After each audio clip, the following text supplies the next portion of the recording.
Welcome to the Rugby Obsession Deep Dive. Today we're taking a really granular look at the strategic evolution happening in rugby right now. Specifically, we're analyzing that, well, seismic shift in coaching philosophy driving the All Blacks under Scott Robertson. Yeah, that's a huge topic. And look, it's pretty essential stuff for anyone following the world game. We're digging into insights from legendary All Black number 8, Murray Mexted.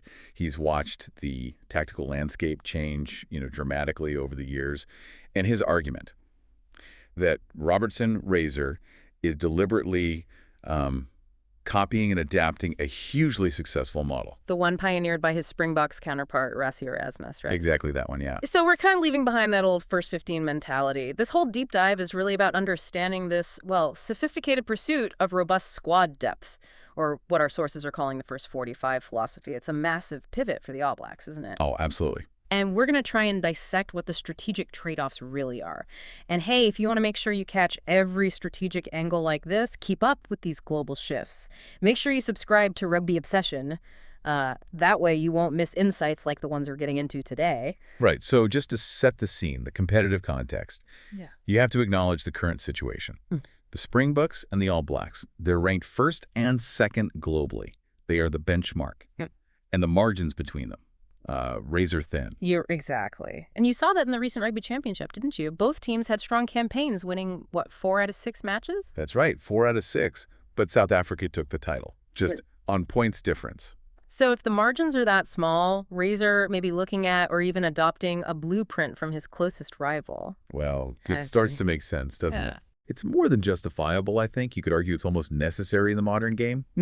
Mexted's central belief, his core point, is that Robertson is focusing on developing a squad that can rotate, pretty seamlessly rather than just locking in an immovable starting team. And that philosophical difference, for New Zealand especially, is huge. I mean, a nation historically obsessed with that core unit, that undeniable first 15. Totally obsessed. Okay, let's unpack this a bit more with the tactical why. Why has this Erasmus model and now Robertson's adaptation of it, why has it become so key to, modern success? It's not just about having good backups, is it? There's more to it. Oh, not at all. It's fundamentally about managing the intense physical workload of the modern game, the modern calendar. Erasmus famously said it, didn't he? He operates with a first 45, not a first 15. His goal is strategic consistency over a whole season, a 12, maybe 14 test match season. He's deliberately mixing and matching players. He calls it interfacing players to ensure, peak performance late in the season and maybe more importantly, late in every single game. That distinction feels vital. Depth versus rotation. Depth means you can replace someone if they get injured. Yeah. Rotation means you feel you must replace a successful player, maybe even one who's playing well, just to protect their mileage, their longevity. Precisely. And you see the payoff late in games. If you've got rotational players coming on around the 60th minute, maybe even earlier, who are genuinely as good as the starters they're replacing, well, the intensity of your attack, your defense, it just doesn't drop off. It helps mitigate that physical fatigue, sure, but it also protects your most valuable assets from that attritional wear and tear over a long season. Okay, I see the logic, but let me play devil's advocate for a sec. If the Boks still only won the Rugby Championship on points difference, doesn't that kind of suggest that immediate dominant results are still the priority? Maybe over some, abstract long-term depth plan? Fair point. And Mexted himself noted, didn't he, that the strategy isn't always consistent. He mentioned Australia beating the Boks, even at Ellis Park at altitude. That proves the system isn't, infallible. It absolutely proves that. No system is perfect in rugby.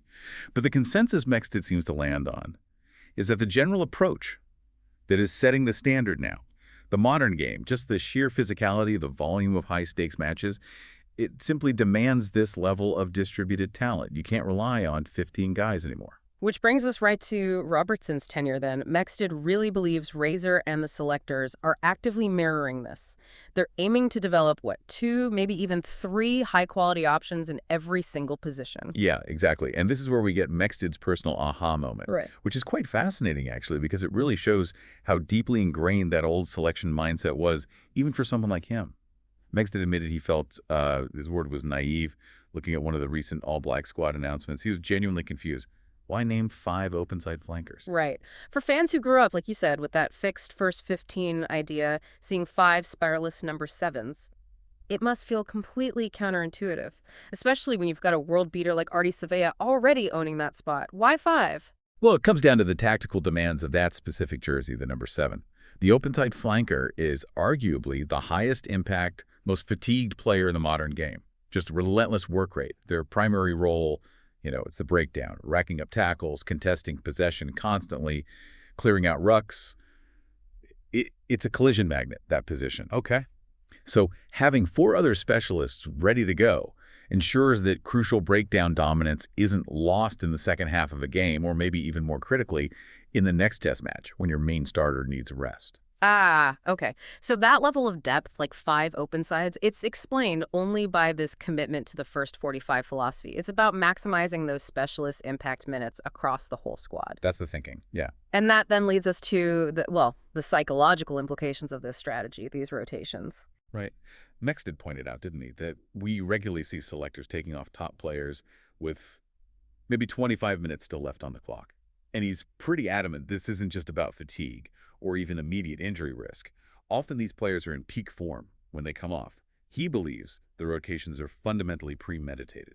That's the key strategic signal, isn't it? They're pulling a player, even if they're playing brilliantly, because the overall roster balancing, that first 45 ledger, demands it. It's partly protecting the player's mileage for future big games, sure, but it's also, crucially, signaling to the second string player, we trust you in these key moments. You're investing in their confidence, too. It is an investment, pure and simple. Mexted's conclusion here was pretty stark, actually. He said the selectors aren't focused on position at the moment. Yeah, the most. Not in that traditional sense of just finding the absolute best 15 for this Saturday.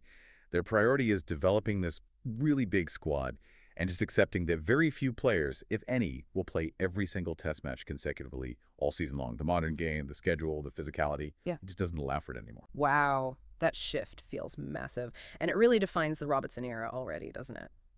Okay, before we tackle Mexted's significant criticism of this whole approach, because there is a downside, focusing on the immediate performance cost, just a quick reminder. If you appreciate this kind of deep dive, getting into the strategic mind of rugby's top coaches, please do subscribe to Rugby Obsession. You'll get more specialized analysis just like this. Okay, so on to the nuance, the critique, because it's not all smooth sailing. While Mexted accepts the long-term goal, the logic behind the first 45, he expressed some, deep concern over a potential short-term neglect of rugby fundamentals, specifically first phase possession. Ah, right. This is where the cost of all that rotation maybe becomes visible on the field. Mexted highlighted that specific game, didn't he, against Australia in Perth, where the All Blacks only secured, 47% possession. That's a pretty damning statistic for a team aiming to be world number 1 or 2. It really is. Mexted's argument is pretty foundational. For an all-black team claiming to be top 2 in the world, you absolutely must secure more than 50% of your own ball. It's almost non-negotiable. If you don't secure your own set-piece ball, your own ruck ball, you spend the whole game defending. It makes executing any kind of attacking plan incredibly difficult.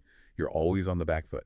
But is there a direct tactical link between, say, rotating players for depth and then having poor possession stats? I mean, we know the halfback, the scrum half, and the fly half, 9 and 10, they're critical for possession control structure.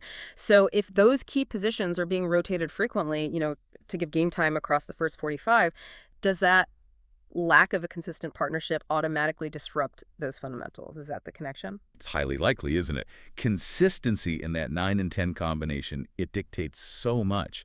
The speed, the accuracy of ball distribution from set pieces, from rucks. If you're constantly rotating those key decision makers, maybe week to week, just to balance the books and manage minutes, you inevitably sacrifice some of that innate flow, that repetition that builds understanding, which is often required for real dominance in first phase possession.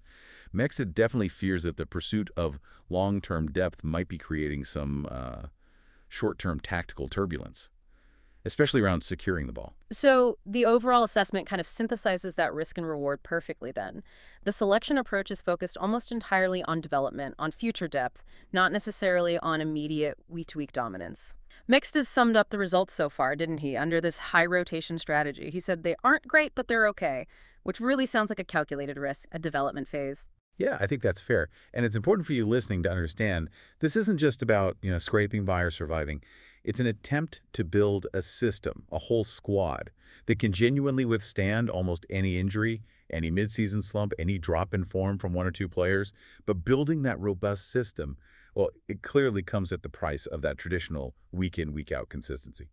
So what does this all mean then? For you, the listener, Mexted's analysis really leaves us with the defining question of Robertson's early tenure, doesn't it? Is this strategic focus on Depth-Razor's implementation of the first 45? Is it worth sacrificing that immediate consistency, that fundamental dominance, like securing your own possession?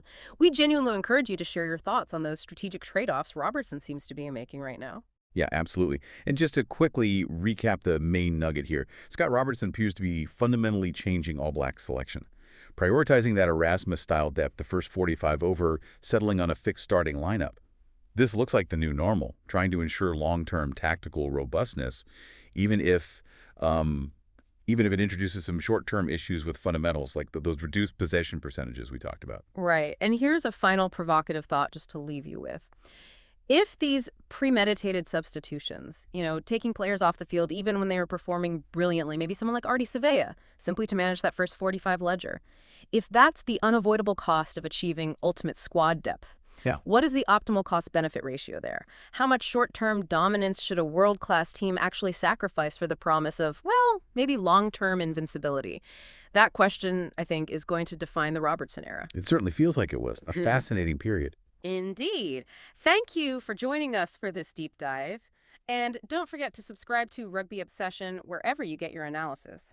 Thank you for listening to the Rugby Obsession Deep Dive, and we will look forward to you listening to our next episode.